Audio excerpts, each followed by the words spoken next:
আমার হারিয়ে যাওয়া কানের দুল ননদের কানে দেখে অবাক হয়ে গেলাম। 2 মাস আগে শাশুড়ি মা আমার কানের দুল পরে এক অনুষ্ঠানে যায়। তারপর থেকে কানের দুল খুঁজে পাওয়া যাচ্ছে না।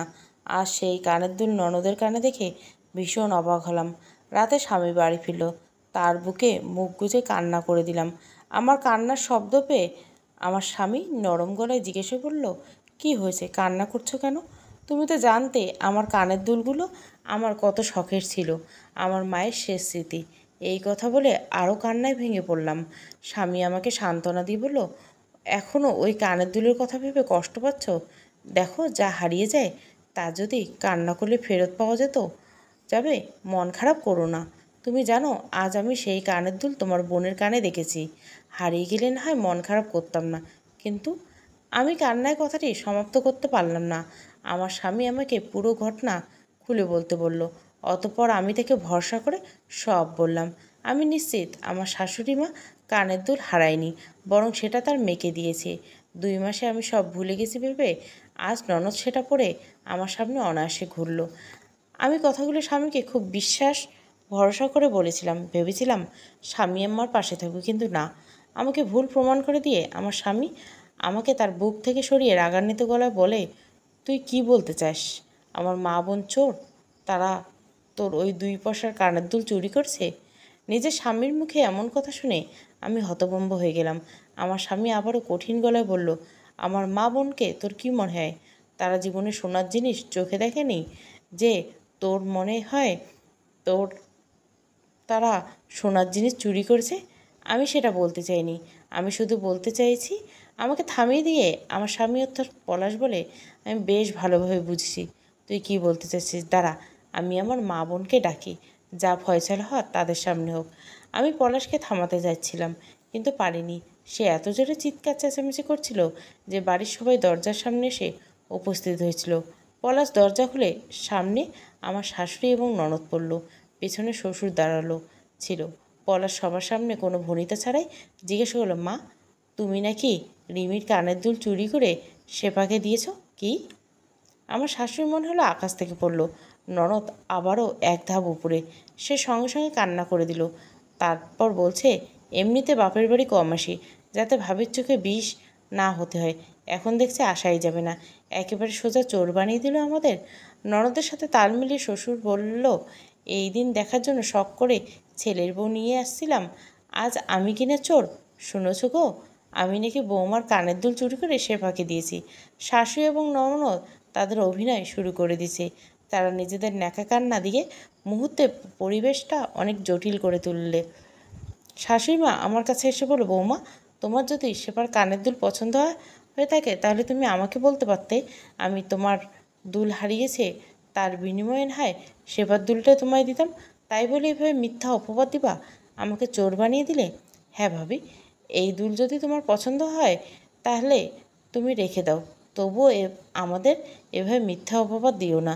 এ কথা শুনে পলাশ আমার দিকে রাগি চোখে তাকিয়ে বলে, দেখলি তুই, এটা আমার মা বোন, যাদের বিরুদ্ধে তুই অভিযোগ দিচ্ছিলি তারা তোকে এক কথায় দুল দিয়ে দিতে রাজি, আর তুই কি না? পলাশের এই কথার জবাব দেওয়ার মতো কোনো শব্দ ছিল না আমার কাছে। থাকবে কি করে? যে মানুষটার হাত ধরে এই বাড়িতে এসেছি সেই মানুষটার কাছে আমার কথার গুরুত্ব নেই। আমি মিথ্যে বলছি মনে হয়। তখন তাকে কোনো শব্দ বা বাক্য দিয়ে বলল, সে যে বুঝবে না এটাই স্বাভাবিক। আমি বুঝতে পেরে চুপ করে গেলাম। এটা দেখে শাশুড়ি মা বলে, কি বৌমা, এখন মুখে কুলু বেটে রয়েছে কেন? মিথ্যা অপবাদ দেওয়ার সময় তো চুপ ছিলে না, তা এখন চুপ কেন? কানের দুল পছন্দ হলে নিয়ে যাও, তাও দয়া করে চোর অপবাদ দিও না। আমরা চোর নেই। আমার স্বামী আমার কথা বিশ্বাস করছে না, সেখানে আমার কোনো কথাই এখানে গুরুত্ব পাবে না। তবে আমি জানি, আপনি জানেন, ওই কানের দুল আমার। আমার মাকে সারা জীবন আমি এই কানের দুল পরে থাকতে দেখেছি। আমার বিয়ের পর থেকে আমি পরেছি। এই কানের দুল আমি চিনব না, সেটা হতেই পারে না। আমার এই কথা ঘরের মধ্যে বিস্ফোরকের মতো পড়ল। সবাই হতভম্ব হয়ে যায়। এই কথা শুনে আমার শাশুড়ি মা শ্বশুরকে উদ্দেশ্য করে বলল, শুনলে বৌমার কথা? বৌমা আমাকে সরাসরি চোর বলল। আমি চোর? বৌমা, তুমি কি চাও? সংসারে কেন অশান্তি করছো? তোমার কানের দুল কেন শেফাকে দিবে তোমার শাশুড়ি? শেফার কি কম আছে? শ্বশুর এই কথা বলার সঙ্গে সঙ্গে শ্বশুর ফোড়ন কেটে বলল, তা না, আমার মেয়েকে তো ভিখারি বাড়িতে বিয়ে দিয়েছি। আমরা ভিখারি? একমাত্র তোমার বৌমা কোটিপতি, বাপের বাড়ি থেকে কোটি টাকার জিনিস নিয়ে এসছে, আমরা সেটা চুরি করছি। না আম্মা, আমার বাপের বাড়ি থেকে কোটি টাকার জিনিস হয়তো নিয়ে আসেনি, তবে অনেক মূল্যবান আমার মায়ের শেষ সম্বল নিয়ে আসছিলাম, যেটা এখন শেফার কানে রয়েছে। এই কথা শুনে তৎক্ষণাৎ পলাশ একটা থাপ্পড় বসিয়ে দেয় আমার গালে। সবার সামনে পলাশ এভাবে আমার গায়ে হাত তোলায় কিছুটা হতভম্ব হলাম। পলাশ রাগান্বিত গলা বলে, তোর সমস্যা কি? আমার মা বোন এই বাড়িতে না থাকুক সেটা চাস? সেজন্য তখন থেকে উল্টোপাল্টা কথা বলে যাচ্ছিস। তুই আমার মা বোনকে চোর বলছিস? তোর বউ তো এটাই চায়, আমি আমার মেয়ে এই বাড়ি থেকে বেরিয়ে যাই, তোর বউ একাই রাজত্ব করুক। তাই বলে এভাবে চোর বললো? আমি কি চোরের জাত? তোর বউয়ের মতো চোরের জন্ম না আমি যে চুরি করব। আমি আর জবাব দিতে পারলাম না। শাশুড়ি আর ননদের ন্যাকা কান্নার মাঝে আমার চোখের পানি সবার আড়ালেই রইল। বিষয়টা এখানেই থামতে পারত। তাদের ন্যাকা কান্না থেকে পলাশের অবিশ্বাস দেখে আমি বললাম, আমার ভুল হয়ে গেছে, আমাকে মাফ করে দিন আপনারা। আমি হয়তো ভুল দেখেছি, হয়তোবা আমার মায়ের কানের দুলটা আজ আর আমি চিনতে পারছি না। এই কথার পর সব থামতে পারতো, কিন্তু থামলো না। আমার শাশুড়ি এবং ননদ বিষয়টাকে আরও বড় করলো। শাশুড়ি মতো আমার জাত পাত বাবা মা তুলে কথা বলতে শুরু করলো। পলাশ নীরব দর্শকের মতো সব শুনছে। এক পর্যায়ে শ্বশুর বলল, বৌমা, বাবাকে ফোন দাও পলাশ, সে এসে মেয়েকে নিয়ে যাক, নয়তো আজ চুরির অপবাদ, কাল তো নির্যাতনের মামলা দিয়ে বাড়িতে পুলিশ ডাকবে। এই মেয়ের সাথে আমাদের একসাথে থাকা সম্ভব হবে না। আমার শ্বশুরের কথা সম্মতি জানিয়ে যখন পলাশ আমার বাবাকে ফোন দিল আমার অনুরোধ উপেক্ষা করে, তখন আমি বুঝে গেছি এই সংসারে আমার আপন বলতে কেউ নেই। আমার এই সংসারে আমি অস্তিত্ব নেই। আমি বিষয়টাকে জটিল করতে না চেয়ে পলাশকে অনুরোধ করে বলছিলাম, না পলাশ, আমার বাবাকে ফোন দিও না, প্লিজ আমাকে ক্ষমা করে দিও। না, আজ তোমাকে ক্ষমা করে দিলে তুমি লাই পেয়ে যাবে। আজ চোর বানাচ্ছ, কাল হয়তো বড়সড় কিছু করবে, তাই আজও এর বিচার হওয়া উচিত। সংসারে যে মানুষটা হওয়া উচিত ছিল আমার শক্ত একটা খুঁটি, সেই মানুষটা আমাকে নিয়ে বিচার বসাতে উঠে পড়ে লেগেছে। একটা মরীচিকার সংসারকে আপন করে একজন ভুল মানুষকে ভালোবেসে এই সংসার নিজের সবটুকু দিয়ে ছি, আমি সেটা বুঝতে আর বাকি রইল না আমার। আমার চোখের সামনে পলাশ আমার বাবাকে খুব কড়াভাবে এই বাড়িতে আসতে বলল, এসে তার মেয়ের দোষগুলো শুনে যেতে বলল। বাবা আমার শ্বশুরবাড়িতে পা দিতে তাকে বসিয়ে শ্বশুর শাশুড়ি ননদ একের পর এক আমার দোষের গল্প বলতে শুরু করলো।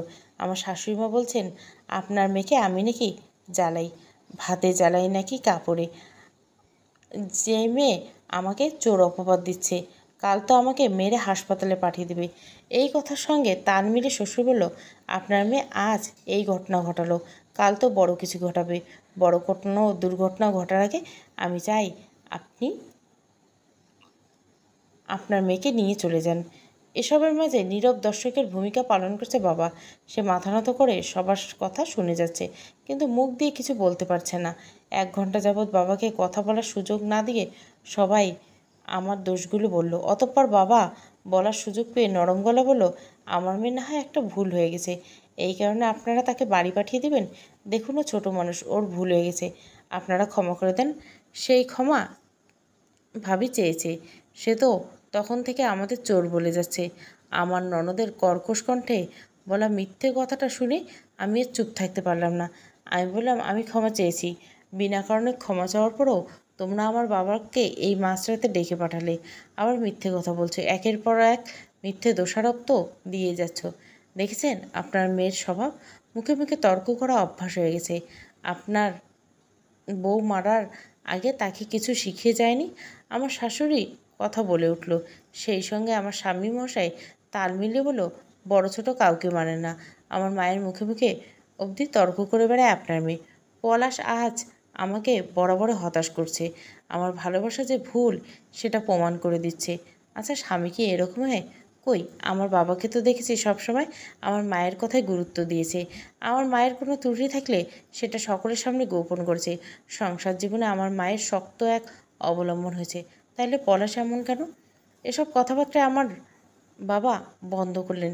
সে নরম গলায় বললেন, আপনারা এবারে মতো রিমিকে মাফ করে দিন, সে আপনাদের কাছে ক্ষমা চাইবে। সেই সাথে আমি আপনাদের কথা দিচ্ছি রিমির থেকে এমন কিছু আর হবে না।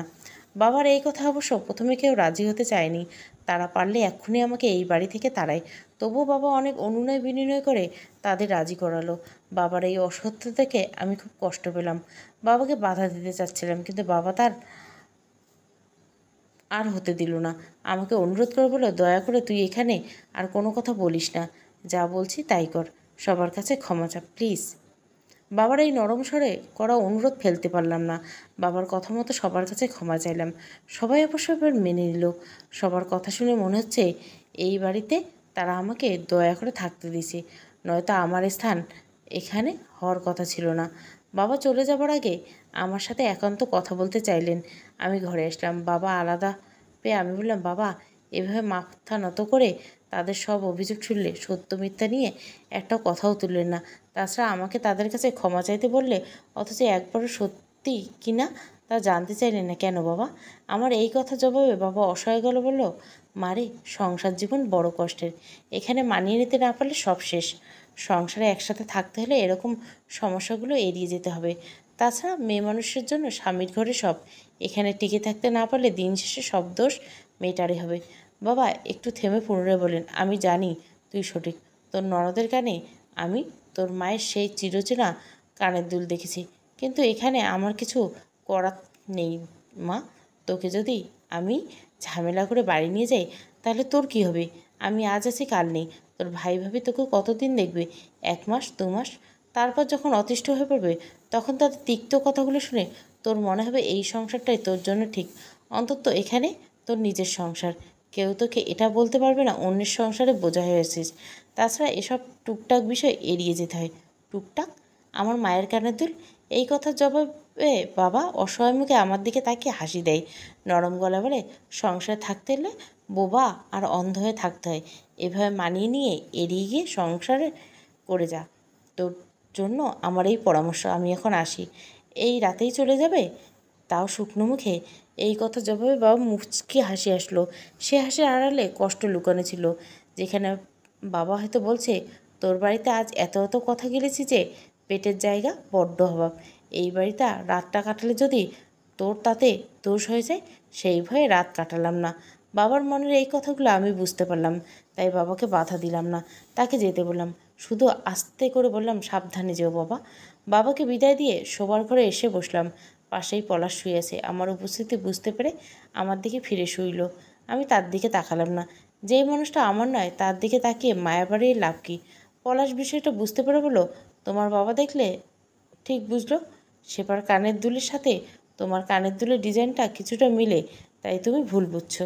আমি জবাব দিলাম না। পলাশ আবারও আগে বলে উঠল, এটা তুমি আগে বুঝলেই হতো, তাহলে এত ঝামেলা হতো না। আমি কথা শুনে আমি স্ল্যান হেসে বললাম, তুমি এই কথাগুলো এই ঘরের বাইরে না নিলে হতো, তাহলে এত কিছু হতোই না। এখানে দোষটা কার দেবো? কারো না। দোষটা আমার কপালের। আমার এই কথায় পড়ার চুপ হয়ে গেল। সে বিরক্ত হলো বোধহয়। তবে আমি কথা বাড়ালাম না। উল্টো দিকে মুখ করে শুয়ে পড়লাম।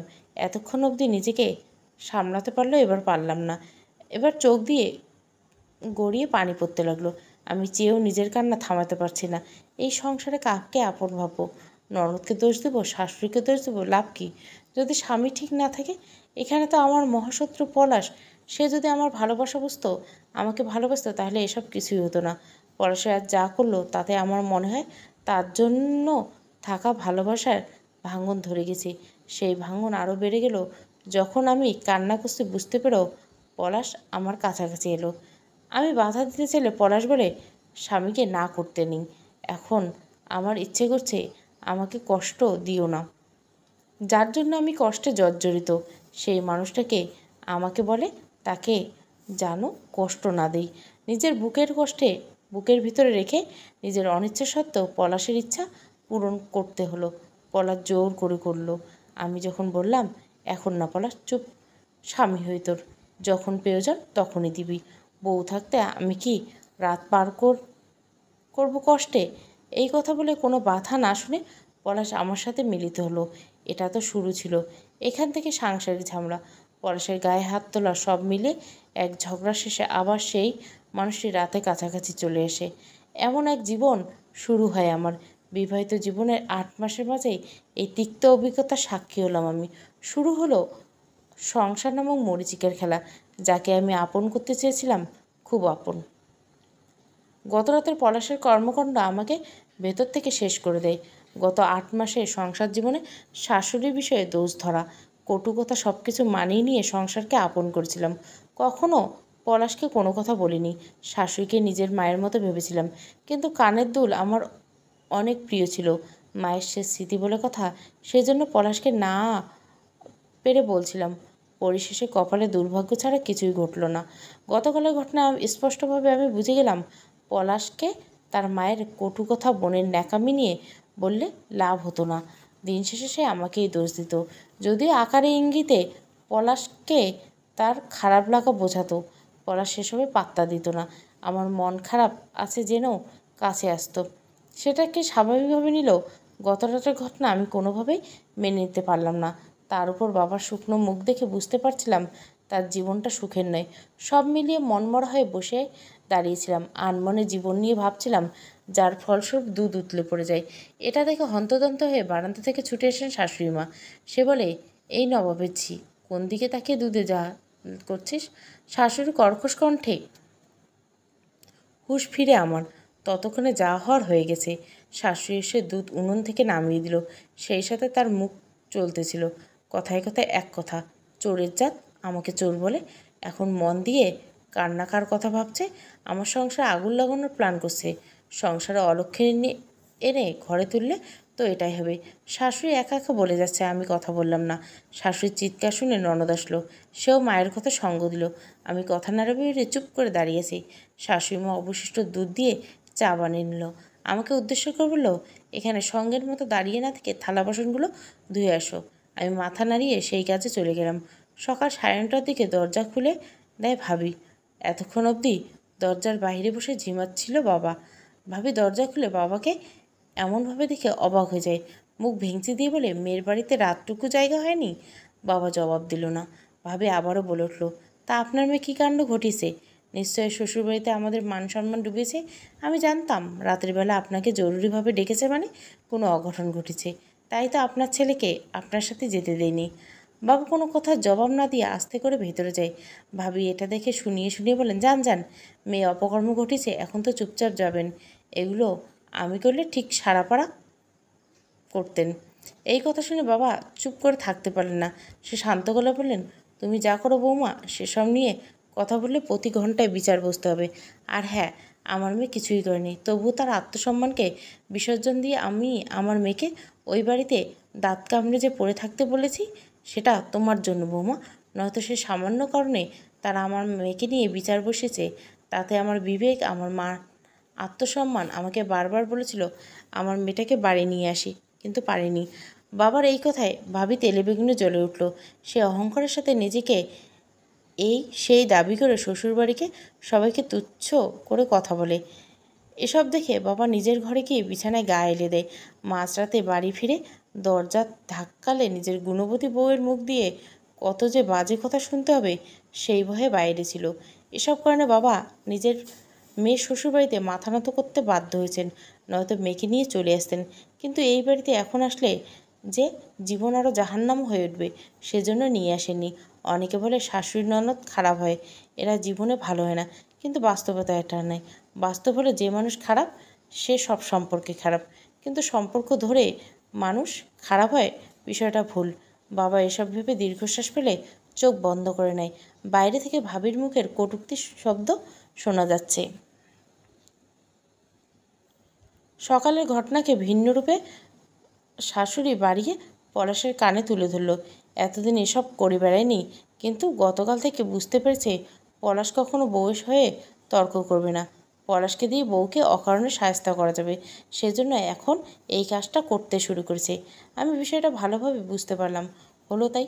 পলাশ বিচার বিবেচনা ছাড়া আমাকে কড়া গলায় জিজ্ঞাসা করলো, এই ঘরে শান্তিতে থাকতে চাস না?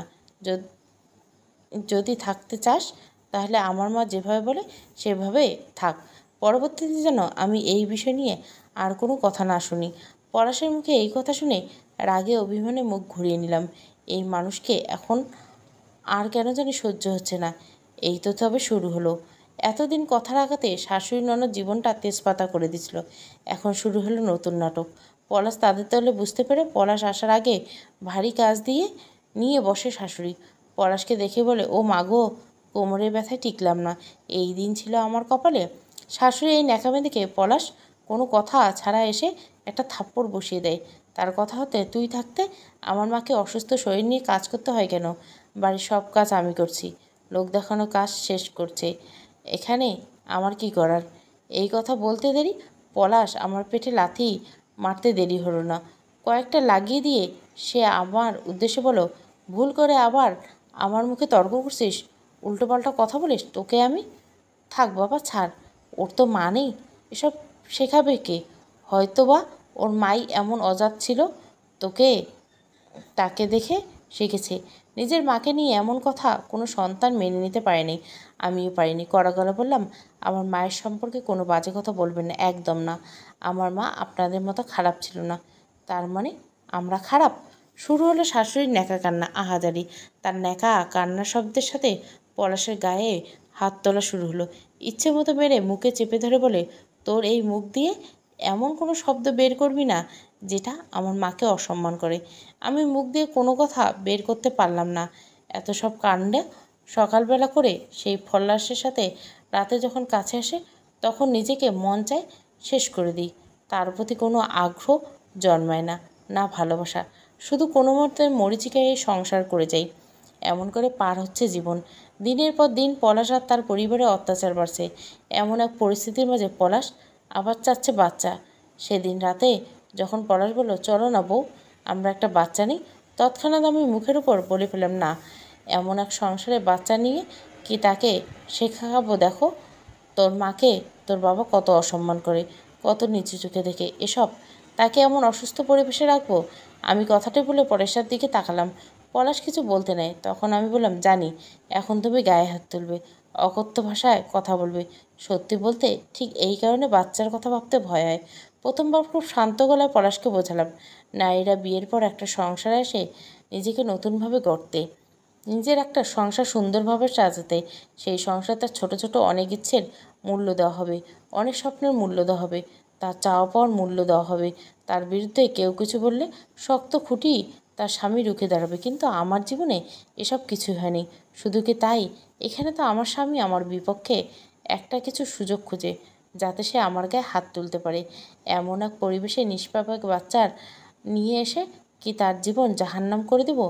এই কথার পরিপ্রেক্ষিতে পলাশ কিছু বলতে চাচ্ছিল, কিন্তু আমি শুনলাম না। আমি পাশ ফিরে শুয়ে পড়লাম। পলাশ বোধহয় কিছুটা আহত হলো। আমার মরীচিকার সংসার তার নিজ গতিতে চলছে। সে একই নিয়ম, ঘরের সমস্ত কাজ, রাতে সবার অভিযোগ শোনা, স্বামীর মাঝে মাঝে গায়ে হাত তোলা, সহ্য করা, সব মিলিয়ে মানিয়ে নেওয়া। আত্মসম্মান বিসর্জন দিয়ে কোনো রকম টিকে আছি। আমি জানি এভাবে শত শত মেয়েরা মেনে নিয়ে মানিয়ে নিয়ে জীবন কাটিয়ে দেয়। যাদের সন্তান আছে তারা তো ভুলে সামনে পা বাড়ায় না, বাড়াতেই চায় না। অতঃপর এই মরীচিকার সংসারে আমার সাথে এমন একটা ঘটনা ঘটলো যে আমি বাধ্য হলাম নিজের কথা ভাবতে। সংসার, সারা জীবন সংসার, পরিবার, সমাজ নিয়ে তো অনেক ভাবলাম, এবার আমাকে আমার কথা ভাবতে হবে, সেটা আমি বুঝে গেলাম।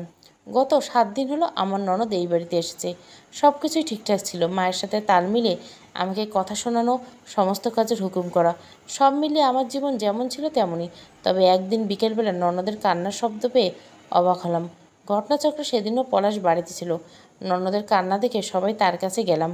পলাশ বিস্ময় নিয়ে জিজ্ঞাসা করলো, তোর কী হয়েছে? কান্না করছিস কেন? আর বলিস না বাবা, ওর কানের দুল খুঁজে পাওয়া যাচ্ছে না, শাশুড়িমা ননদের হয়ে জবাব দিলেন। পলাশ কিছুটা হতভাগে হলো, বিরক্তি নিয়ে বলো, এই বাড়ি থেকে আর কত কানের দুল হারাবে? এবার হারাইছে বলে তো আমার মনে হয় না। আমার মনে হয় তোর বউ কিছু একটা করেছে। শাশুড়ি এই কথায় পলাশ তৎক্ষণাৎ জিজ্ঞাসা দৃষ্টিতে আমার দিকে তাকায়। আমি বোকার মতো সবার মুখের দিকে তাকিয়েছি। ননদ তৎক্ষণাৎ বলে ওঠে, আগের বার বলেছিল ওটা তার কানের দুল, আমার নয়। আমি নিশ্চিত তখন তার আমার কানের দুলের উপর নজর পড়েছে, সেই সরিয়েছে। তোমরা আমাকে চোর বলছো? আমি অবাক হয়ে প্রশ্ন করলাম। সেই মুহূর্তে শাশুড়ি তেলে বেগুনে জ্বলে উঠল। পলাশ থামিয়ে বলে, রিমি, তুমি যদি নিয়ে থাকো তাহলে দিয়ে দাও। পলাশের কথা এবার আরও আঘাত পেলাম না। এখন এসব সয়ে গেছে।